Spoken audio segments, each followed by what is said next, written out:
오늘 낮 경기도 안성에 있는 상가 건물 공사장이 무너지는 사고가 났습니다. 이 사고로 노동자 2명이 매몰됐다가 구조됐지만 2명이 숨졌습니다. 6호 태풍 카눈이 한반도를 향해 북상하고 있습니다. 내일 오전 남해안에 착륙해 내륙을 관통할 전망인 만큼 태풍 위기 경보가 최고 단계인 심각 단계로 상향됐습니다. 이런 가운데 정치권에선 수해 대응 법안 처리 논의에 속도가 붙고 있습니다. 하지만 사실상 파행으로 끝난 세계 잼버리 대회 책임 소재와 일본 오염수 공방도 이어지고 있습니다. 잼버리 참가자들은 북상 중인 태풍 카눈을 피해 수도권과 충청권 등으로 뿔뿔이 흩어졌습니다. 남은 3박 4일은 지자체에서 마련한 관광과 문화체험을 한 뒤 오는 11일 서울에서 모이게 됩니다. 폭우를 동반한 장마의 영향으로 지난달 고용시장에서 취업자 수가 21만 명 정도 증가하는 데 그쳤습니다. 이 같은 취업자 수 증가폭은 2년 5개월 만에 최소폭입니다.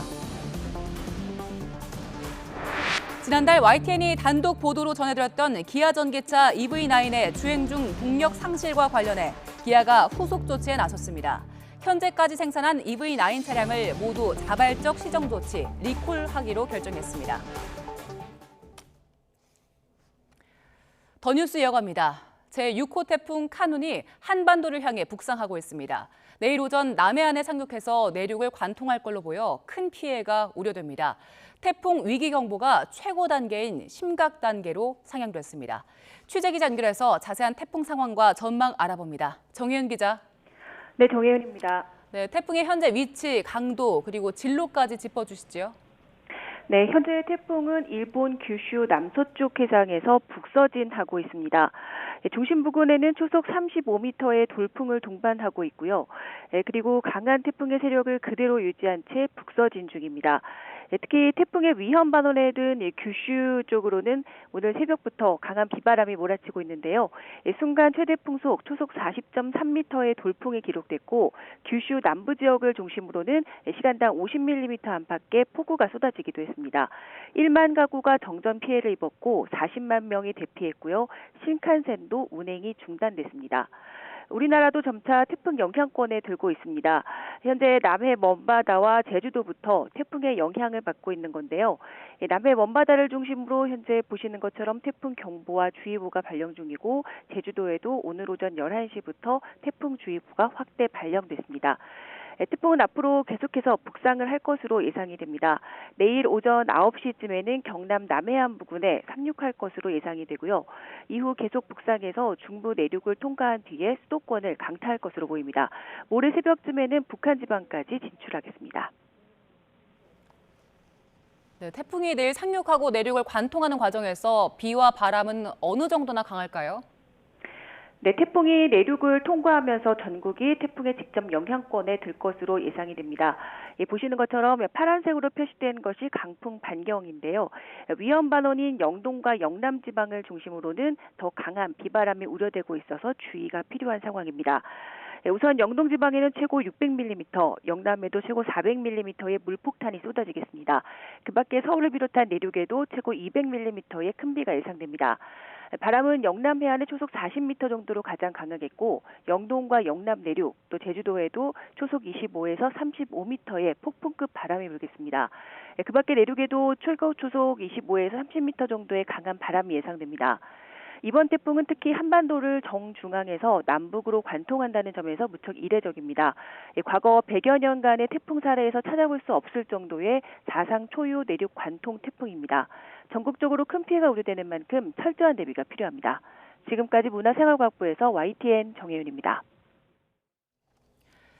태풍 카눈을 피해서 새만금에서 철수한 잼버리 참가자들은 전국 각지에서 관광과 문화체험을 이어가고 있습니다. 정부는 카눈 북상에 대비해 숙소 주변의 침수 등을 점검하는 등 안전관리를 강화하고 있습니다. 취재기자 연결합니다. 신윤정 기자. 네, 서울 임시 잼버리 프레스센터가 마련된 한국 프레스센터에 나와 있습니다. 네, 잼버리 조직위원회 발표 보니까 태풍 카눈이 북상해서 위험할 경우에 모레 K-팝 콘서트도 취소될 수 있다고요? 네, 그렇습니다. 이상민 행정안전부 장관이 조금 전인 오후 2시 이곳에서 기자회견을 열고 태풍 카눈 북상에 따른 비상대피 현황을 브리핑했는데요. 먼저 참가 대원들의 안전을 확보하기 위해서 지자체와 경찰, 소방 등 합동으로 숙소 주변의 침수와 낙하물, 산사태 등 위험 요소의 예방 순찰을 강화하고 있다고 밝혔습니다. 또 영해 프로그램 지역에 대한 태풍 관련 안전 관리도 강화하고 있다고 말했는데요. 숙소가 위치한 지역이 태풍의 직접적인 영향을 받게 될 경우를 대비해서 세계 스카우트 연맹과 함께 실시간으로 재난 정보를 공유하고 대원들에게도 태풍 진행 상황과 행동 요령을 전파해서 안전하게 생활할 수 있도록 최선을 다하겠다고 말했습니다. 이 장관은 또 모레 서울 상암 월드컵 경기장에서 열리는 K-팝 콘서트가 취소될 수 있다고 언급했습니다. 이 장관은 콘서트가 열리는 저녁 시간이 문제가 아니라 콘서트를 하기 위해서는 각종 음향 장치와 무대 등을 미리 점검해야 하는데 강풍에 무너지거나 쓰러지는 게 걱정이라고 말했습니다. 그러면서 안전이 최우선이기 때문에 콘서트를 진행할 정도의 상황이 아니라고 판단되면 취소하는 것을 우선적으로 고려할 수밖에 없다고 덧붙였습니다. 다만 기상청장에게 수시로 확인한 결과 모레 오전 중 태풍 영향권에서 완전히 벗어나고 행사 진행에는 지장이 없을 것이라고 예상된다고 설명했습니다. 네, 이번 태풍 많은 비바람도 동반하는데 관광 같은 야외 활동은 당장 내일부터 어렵겠네요. 네, 그렇습니다. 어제 새만금에서 전국 8개 시도로 이동을 마친 잼버리 대원들은 오늘 오전부터 각 지자체 등이 마련한 관광과 문화체험에 참여하고 있는데요. 서울에서는 덴마크와 노르웨이 대원들이 서울 중구에 있는 문화시설 하이커 그라운드 투어에 이어서 청와대와 국립중앙박물관을 찾았습니다. 시청 앞 서울광장은 잼버리 대원 교류의 거점으로 부스가 마련됐고 오늘 저녁에는 여의도 한강공원에서 디제잉, 비보잉 공연 등이 펼쳐지는 댄스나이트 행사도 열릴 예정입니다. 전국에서 가장 많은 13,000여 명을 수용한 경기도에서는 유네스코 세계문화유산인 수원 화성과 임진각, 비무장지대 탐방 등 역사 체험 위주로 이뤄지고 있습니다.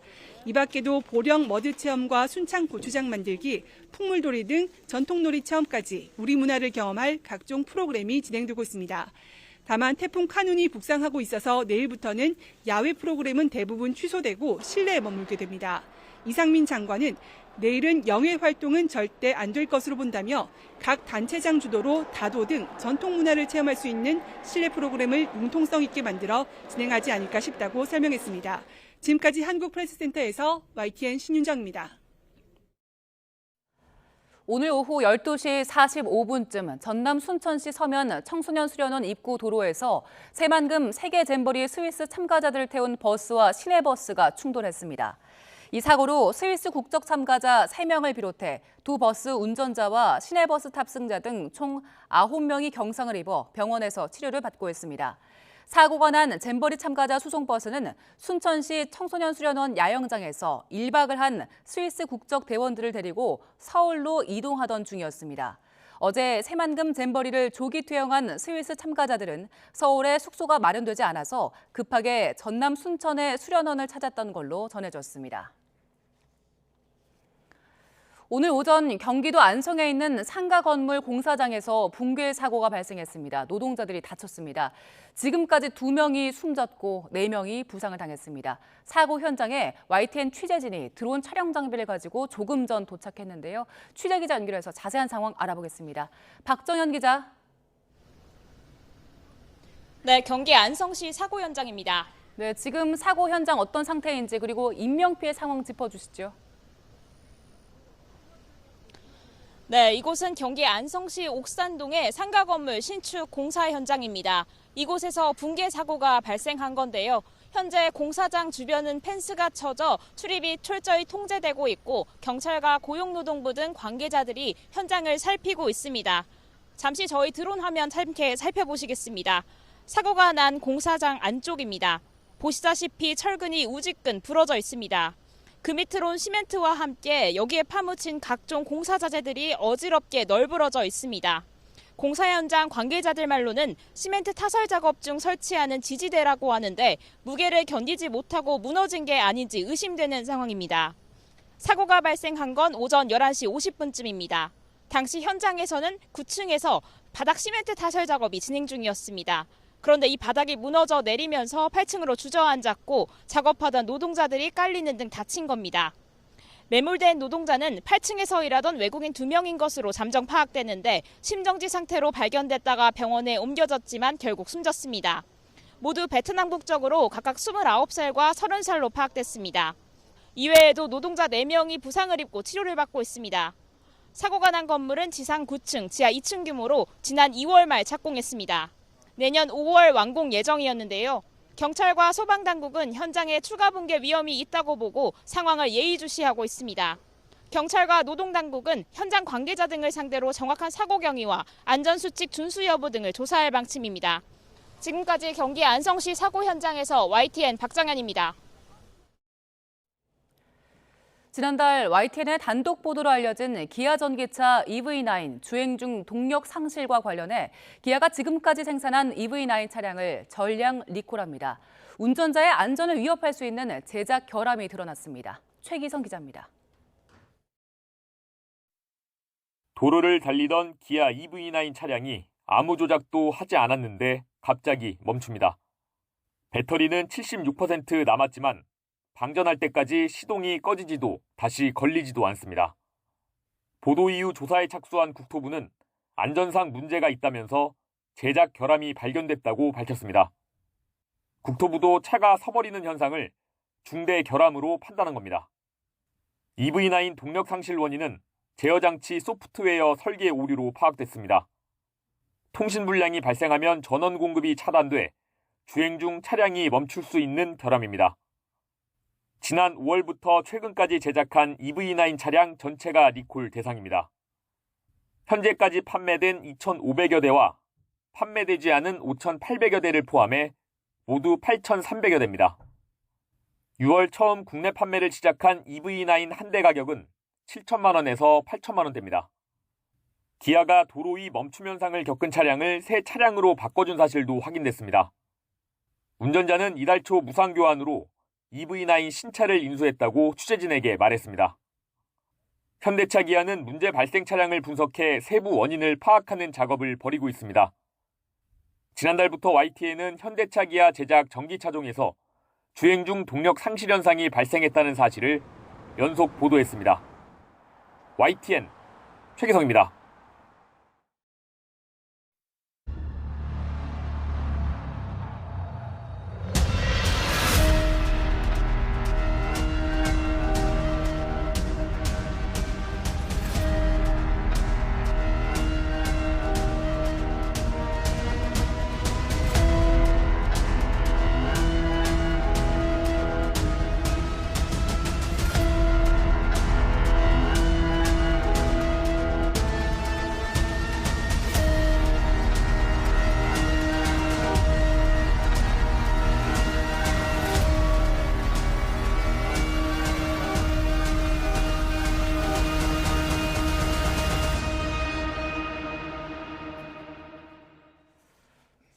보신 것처럼 지난 2일 서울 강남구에서 롤스로이스 차량이 인도로 돌진해 20대 여성을 덮치는 사고가 있었습니다.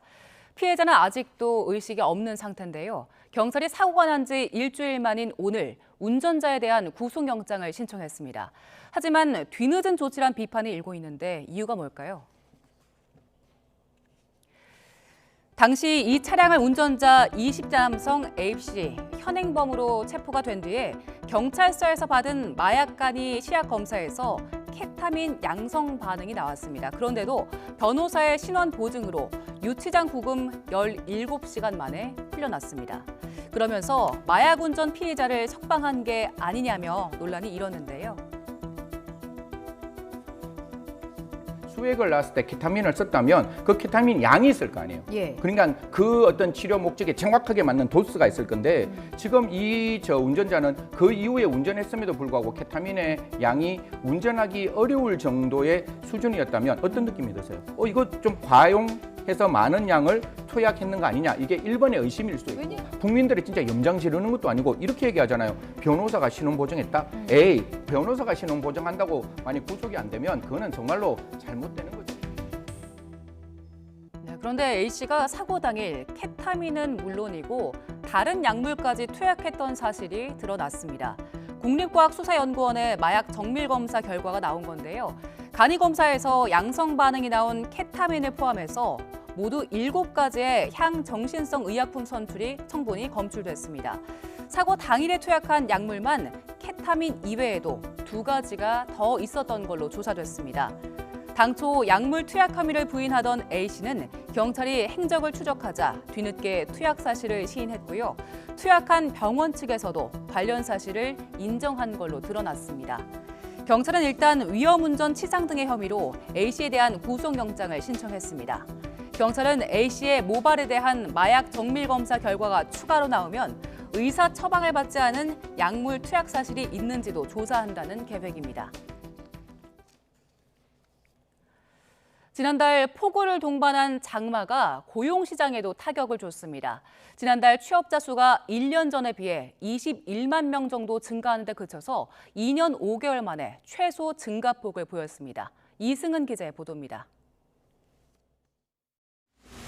집중호우와 폭염이 반복된 지난달 취업자 수가 2,868만 6천 명으로 지난해 7월보다 21만 1,000명 증가하는 데 그쳤습니다. 올해 들어 40만 명 안팎을 유지했던 취업자 수 증가폭이 20만 명 선으로 크게 둔화한 겁니다.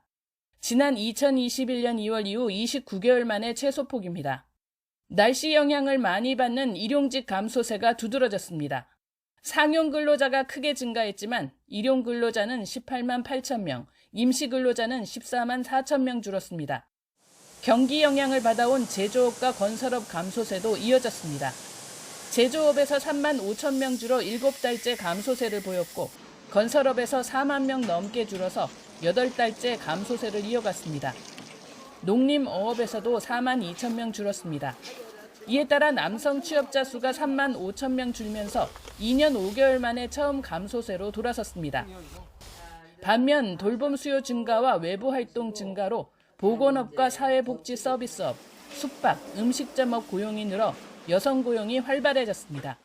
남성 같은 경우에 이제 건설, 제조, 도소매 이런 현재 조금 감소하고 있는 산업군에 많이 종사를 하고 계시는 상황이라서 그 영향을 받고 있는 걸로 보여지고 여성은 반대로 이제 보건이라든가 숙박 음식점업에 종사 비중이 좀 높다 보니까 이런 부분의 좀 증가세를 견인하고 있는 상황이라고 보여지긴 합니다.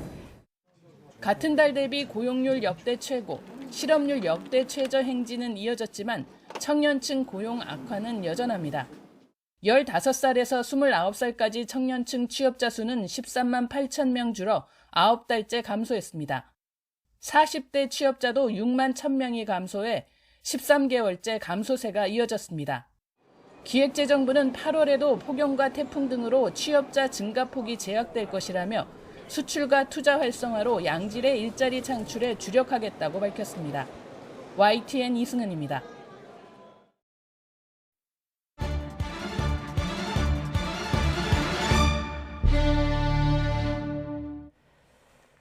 더 정치 시작합니다. 사실상 파행으로 끝난 세계 잼버리 대회 책임 소재 그리고 방류가 임박한 일본 원전 오염수 문제를 둘러싼 공방으로 정치권은 오늘도 시끄럽습니다. 오늘 전국 현안 두 분과 짚어봅니다. 배준영 국민의힘 의원, 강선우 민주당 의원과 함께합니다. 어서 오세요. 네, 안녕하세요. 성일종 국민의힘 의원이 잼버리 K-팝 콘서트에 BTS가 출연할 수 있도록 국방부가 좀 지원을 해달라 이런 취지로 주장을 했다가 왜 잼버리 수습에 BTS를 동원하냐 이런 비판을 받고 있는데요. 오늘 오전 성일종 의원 그리고 민주당 박범계 의원의 목소리까지 듣고 대담 본격적으로 시작하겠습니다.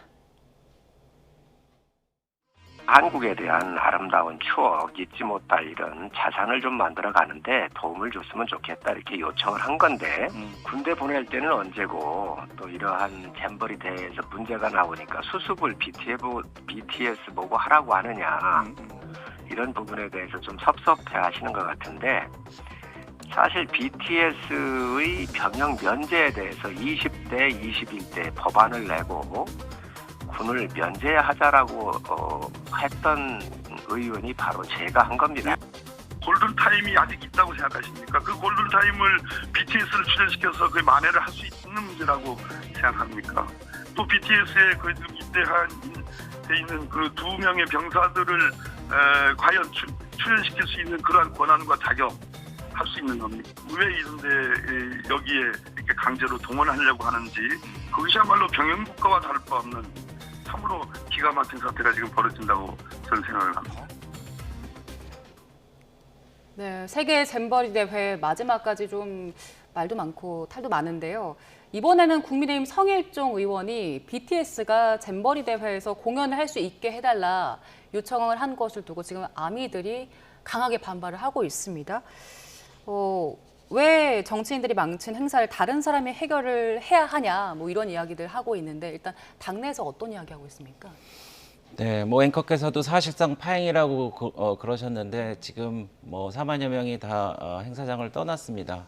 그래서 지금은 새만금 잼버리가 아니라 코리아 잼버리, K 잼버리입니다. 그래서 정부뿐만 아니라 지자체, 그리고 기업체, 그리고 시민단체 모든 분들이 온 나라가 힘을 모아서 잘 마무리하자고 하는 그런 형국입니다.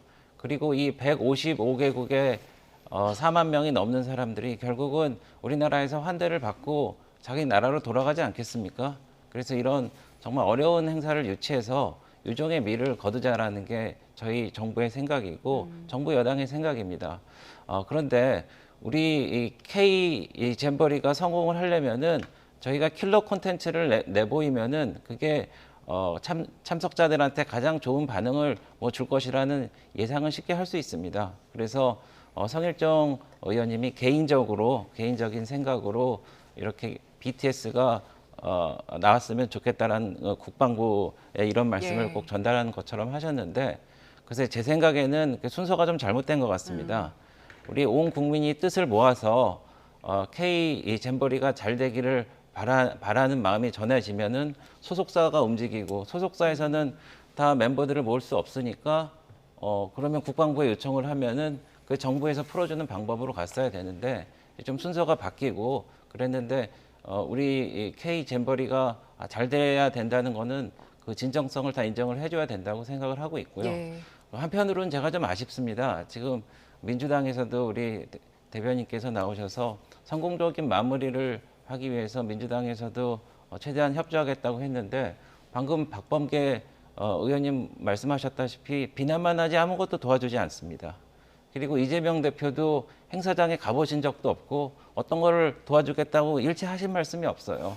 그래서 이제 비행기가 다 4만 명을 태워갖고 떠난 다음에 잘잘못을 가리지만은 지금은 좀 도와줬으면 좋겠습니다.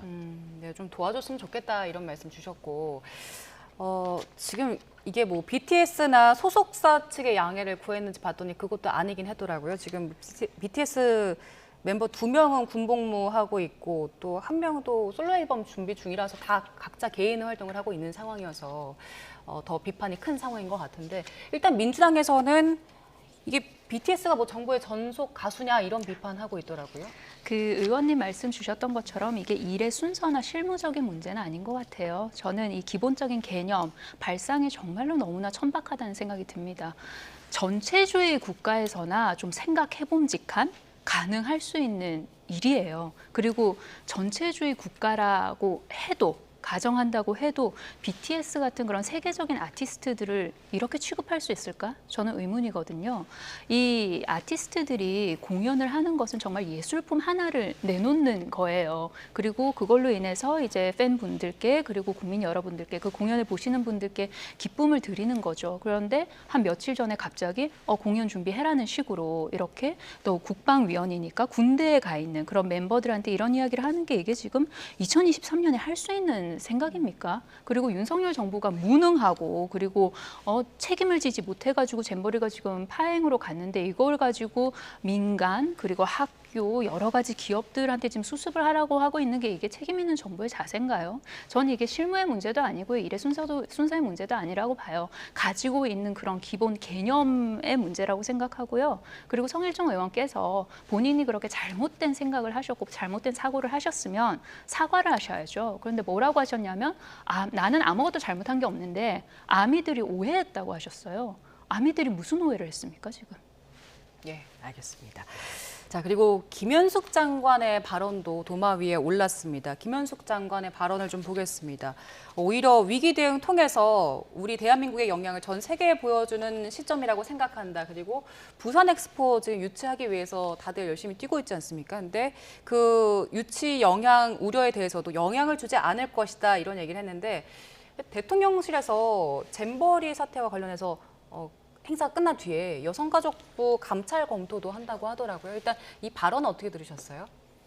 그 두 가지 문장 다 뭐 적절치 않다고 생각하고요. 맞지 않다고 생각합니다. 첫 번째, 정부라는 것은 위기 대응을 하는 게 아니고 그거 앞서서 위기를 없도록 해야죠. 예. 그런 면에 있어서 이제 잘잘못은 좀 가리겠지만은 정부의 당국자로서 적절치 못한 표현이라고 생각을 하고, 두 번째는 국제 행사 유치 우려에 대해서 영향을 주지 않을 거라고 그러는데, 이게 이렇습니다.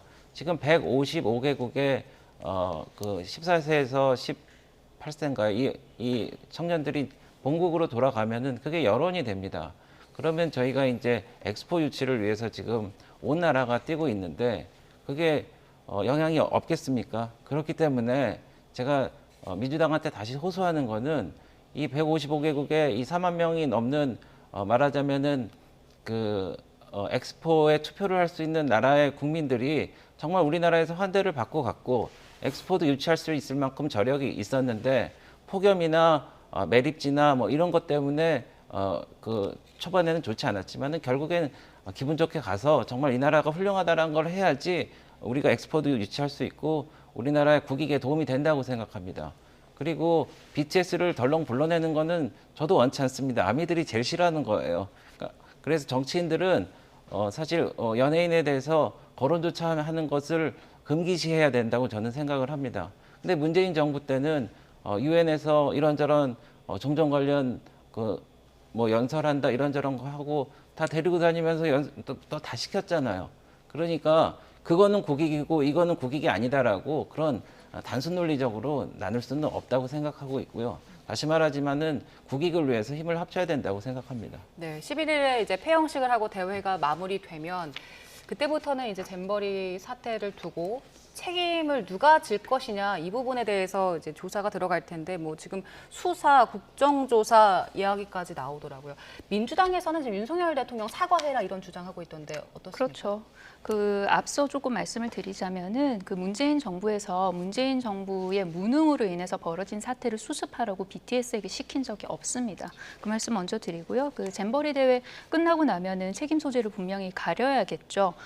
행안부 그리고 여가부, 문체부 등등 그 소관 상임위에서 그렇게 가려질 걸 생각을 하고요. 지금 행안부 장관 같은 경우, 이상민 장관 같은 경우에는 이 공동조직위원장이거든요. 그리고 정부 비상대책반 간사이기도 해요. 그런데 현재 여가부 뒤에 숨어가지고 계속해서 책임 회피하고 있는 모습이에요. 그런데 뭐 위기 대응이라든지 안전이라든지 이것은 행안부에 더 큰 책임이 있는 것이거든요. 그래서 16일에 행안위가 열립니다. 그래서 그 상임위에서 그 따져 물을 걸로 보이고요. 그리고 장관들도 장관들이고 한덕수 총리도 한덕수 총리지만 저는 윤석열 대통령이 사과해야 될 사안이라고 생각을 해요. 윤석열 대통령 책상 위에 뭐가 놓여 있다고 당시 자랑했습니까? 바이든 대통령이 한국에 왔을 때 한미 정상회담 당시에 The buck stops here라는 그 선물 받았다고 그렇게 자랑하지 않았습니까? 그게 무슨 뜻이에요? 남 탓하지 말라는 거잖아요. 본인이 책임을 져야 된다는 것이잖아요. 그런데 윤석열 정부 지금 어떻게 하고 있어요? 잼버리 관련해서도 전 정부 탓 계속했죠. 그런데 그게 여론에 잘 안 먹히는 것 같으니까 이제 지방정부 탓하고 있거든요.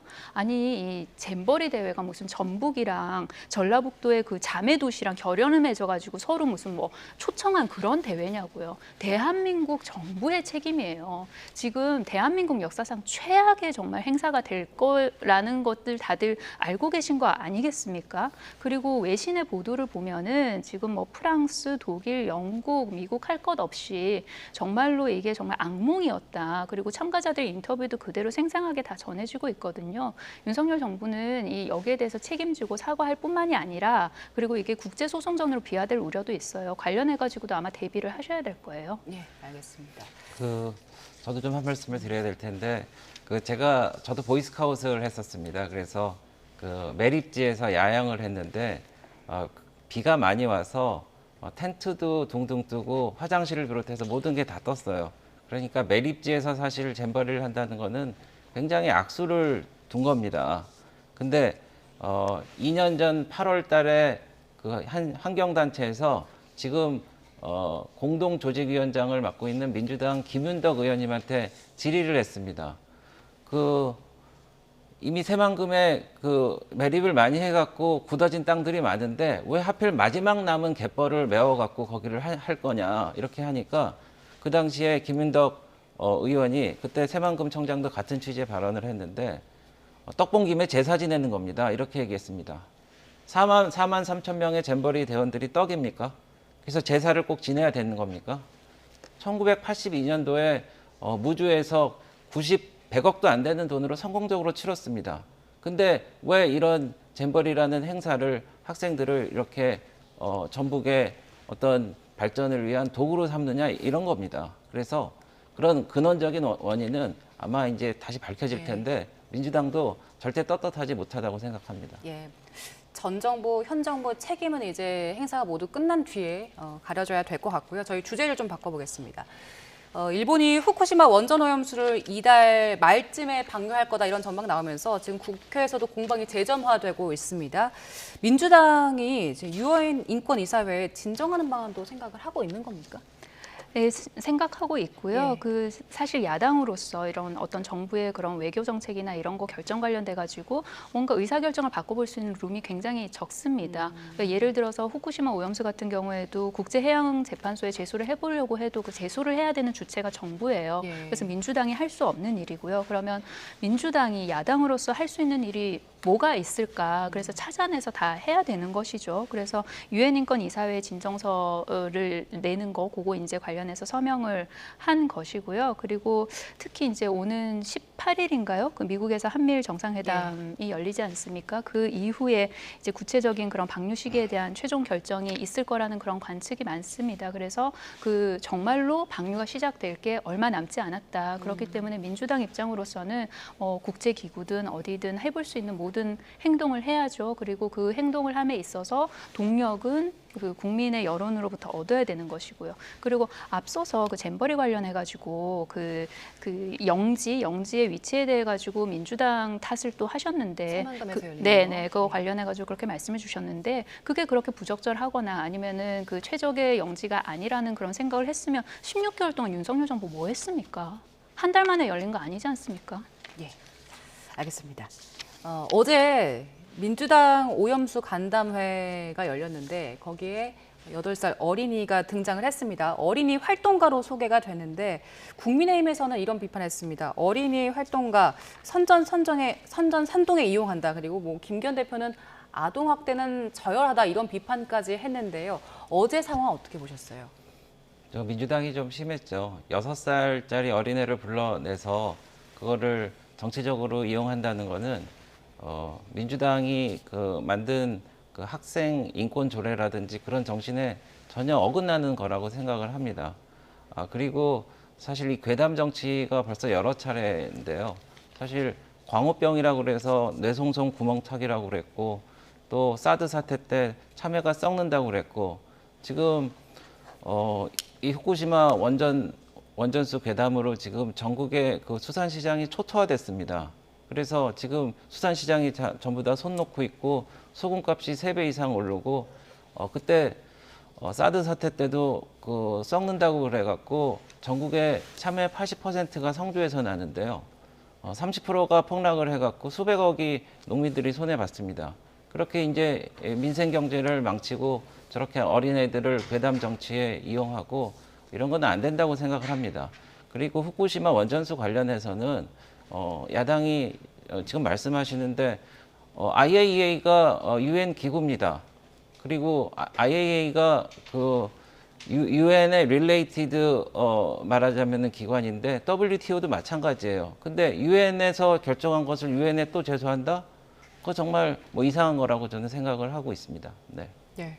그게 어떤 면에서 이상한 건지 잘 모르겠고요. 그리고 국민의 어떤 걱정, 불안, 합리적인 질문들을 괴담 취급해버리는 정부 여당에게 저는 희망이 없다고 생각을 합니다. 어제 더불어민주당이 아이들과 함께 후쿠시마 오염수에 대한 그런 걱정, 염려를 나눈 그 일정을 가지고 지금 국민의힘에서 굉장히 거세게 비판을 하고 있어요. 비난을 하고 있어요. 김기현 대표 같은 경우는 아동학대라고 했죠. 저는 도대체 뭐가 문제였는지 모르겠어요. 제가 여기 출연 오기 전에 직전에 그 6세에서 8세 초등학생들부터 고등학생들까지 저희 의원실을 찾아왔어요. 저희 의원실을 찾아와서 어떤 정책 제안을 했냐면 미래 환경 문제에 대한 정책 제안, 그리고 칠생 통보제에 대한 정책 제안, 그리고 본인들 교육 문제에 대한 정책 제안 등을 하고 갔어요. 그러니까 이거를 공개하고 안 하고의 문제인 거죠. 그런 의정 활동이 수없이 많습니다. 아이들이 요청을 해요. 와서 본인들의 이야기를 들려주고 싶다고. 그러면은 그 의정 활동에 아이들을 이용한 겁니까? 그 아이들이 와가지고 본인들의 생각을 이야기하고 의견을 이야기하고 국회에 와서 본인들의 뜻을 펼치는 게 아동학대입니까? 어떻게 이렇게 촌스러운 말도 안 되는 발상을 할 수가 있습니까? 예, 알겠습니다. 그런가 하면 어제 이화영 전 평화부지사 재판이 있었는데요. 또 다시 파행이 됐습니다. 어제 그 검찰 그리고 새로운 변호사 법무법인 해광의 변호사가 덕수의 변호사가 둘이 싸우다가 결국에 변호사가 사임계를 내고 퇴장을 했습니다. 네. 어제 상황 두고 이제 한동훈 장관이 오늘 또 얘기를 했는데 사법 방해다. 마피아 영화에서나 나오는 극단적인 증거인멸 시도고 이건 사법 방해다라는 발언을 했습니다. 일단 어제 상황 그리고 이 발언 어떻게 들으셨어요? 네, 제가 법정 드라마를 많이 보는데 아마 법정 드라마 만드시는 작가님들이 굉장히 위기감 느낄 거예요. 세상에 이런 일이 법정에서 일어나기가 힘듭니다. 그리고 이 변호인은 뭐 당사자를 변호를 하는데 당사자의 의견과 전혀 다르게 이재명의 민주당의 입장을 지금 반영을 하고 있고, 그리고 특별면회를 7번이나 장소 변경해서 민주당 의원들이 이화영 씨를 만났는데 그럼에도 불구하고 이화영 씨의 입장이 변하지 않으니까 그때는 이제 변호사를 바꾸려고 하는 겁니다. 근데 변호사가 보통은 그걸 평생 직장으로 하고 법정을 계속 나가기 때문에 보통 검찰이랑 재판부랑 좋은 관계를 유지하려고 하는데 이분이 소리를 지르고 자리를 박차고 나가버렸단 말입니다. 그런데 영화 뭐 데빌스 애드버킷이라는 그런 것도 나는데 사실 이재명 대표 본인이 국제 마피아파라든지 뭐 여러 조폭들을 이렇게 하면서 법 기술을 하지 않았나 이런 생각을 저희가 하고 있고요.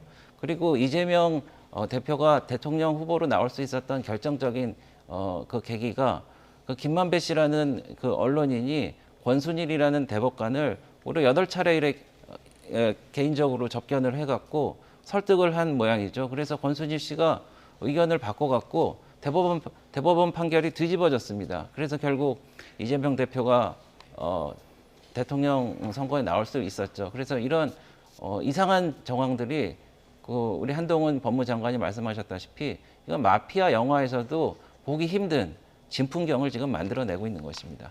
네. 대한민국 대법원의 판결을 이상한 정황이라고 하시면 안 됩니다. 우선 그 재판 관련해가지고 그 이화영 전 부지사 측과 그리고 가족 내 어떤 변호사 선임에 대한 그런 내부적 정리가 잘 안 된 것 같아요. 그런데 가족 내 어떤 그런 일이나 다이나믹이나 아니면 또 특히나 부부 사이에 있어가지고 어떤 대화가 오갔는지 어떤 지금 정리가 안 됐는지 그거는 제3자는 알 수도 없는 일 아니겠습니까? 그래서 저는 그런 대화나 아니면 그런 정리가 좀 되고 나면은 재판이 다시 원활하게 진행이 될 것이라는 생각이 들고요. 그리고 재판을 진행하다 보면은 굉장히 다양한 일들이 많이 있죠. 다만 대한민국에서 벌어지고 있는 모든 재판을 모든 국민들께서 이만큼 관심을 가지고 지켜보시지 않으니까 이런 일들이 굉장히 생소하게 느껴지는 것이지 아주 드문 일이 아니다라는 말씀 드리고요. 그리고 이 재판 진행에 관련해 가지고 또다시 민주당 탓을 하신 것 같은데 재판 진행하는 그 판사가 민주당 의원이었습니까? 판사가 재판 진행하는 거 아닌가요? 재판 파행에 대한 책임을 물으려면 그 사법부에 물어야 되는 거 아닙니까? 갑자기 또 왜 민주당 탓을 합니까? 예. 네, 제가 아주 이상한 정황이라고 말씀드리는데 왜냐하면 법정에서 이화영 씨가 그 김모 변호사는 당신이 나의 입장을 대변하지 않고 있다라고 그래서 거기서 해고시켜버린 겁니다. 네, 그런 게 이상하지 않은 정황이면 어떤 게 이상한 정황입니까? 의원님이 이상한 정황이라고 말씀하셨던 거는요. 네, 그 이재명 대표 그 대법원 판결 관련해서 그 판결이 이상한 정황이라고 하셨어요. 그런데 대한민국 사법부 대법원에서 내린 판결을 이상한 정황이라고 하시면 안 된다고요. 알겠습니다. 네, 오늘 이야기는 여기서 마무리를 하겠습니다. 네, 지금까지 두 분과 함께했습니다. 배준영 국민의힘 의원, 강선우 민주당 의원과 함께했습니다. 고맙습니다. 네, 감사합니다. 감사합니다.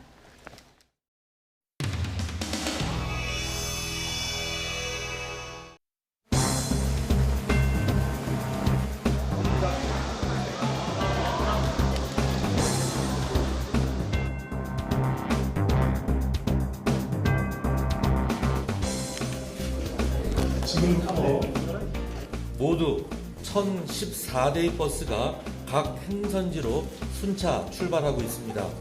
수도권 등 8개 시도와 협조하여 128개 숙소를 운영합니다. 이게 지금 어쨌든 잼버리는 야외 야영장에서 부르면서 각국 서로 문화를 공유하고 이런 게 취지잖아요. 그럼 이게 과연 잼버리라고 볼 수 있는지 아니면 그냥 관광인 건지. 이런 변화된 환경에 맞추어서 적응해 나가는 것도 상당히 뜻이 깊다, 이런 생각을 저희들은 하게 되었었습니다.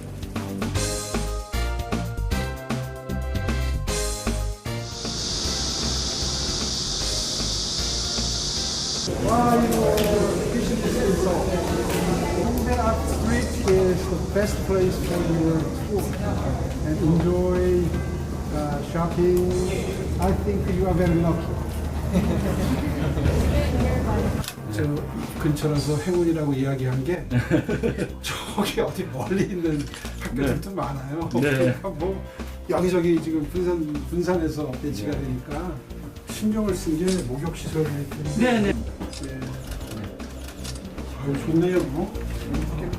SNS를 통해서 바로 요청사항을 해결할 수 있어요. 잘 만드셨네요. 네.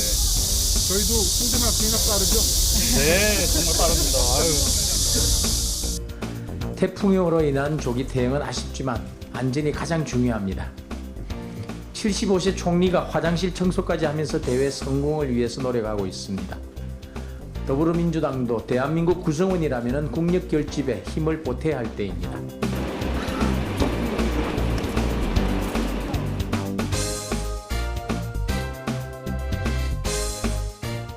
총리님은 이번에 현장에 여러 번 내려가셔서 관계자들도 보고 하셨는데 살펴보시기에 이번 대회 운영이 제대로 되지 않았던 원인이 뭐라고 보시는지. 거기에 대한 평가는 좀 저는 모든 이 잼버리가 제대로 끝나고 좀 생각을 하는 것이 옳겠다.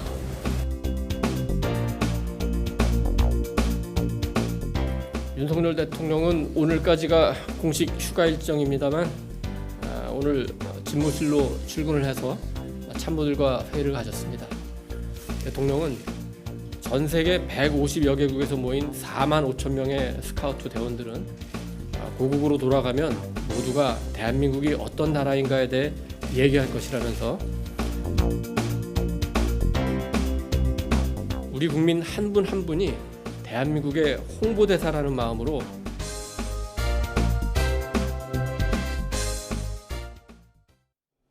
태풍 카눈이 북상함에 따라 제주도와 남부지방에는 벌써 강한 비바람이 불고 있습니다.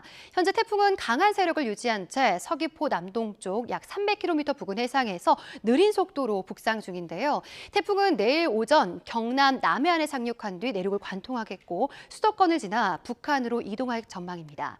최근적 시간을 살펴보면 서귀포는 내일 새벽 2시, 경남 사천은 오전 9시, 서울은 밤 9시가 최대 고비가 되겠습니다.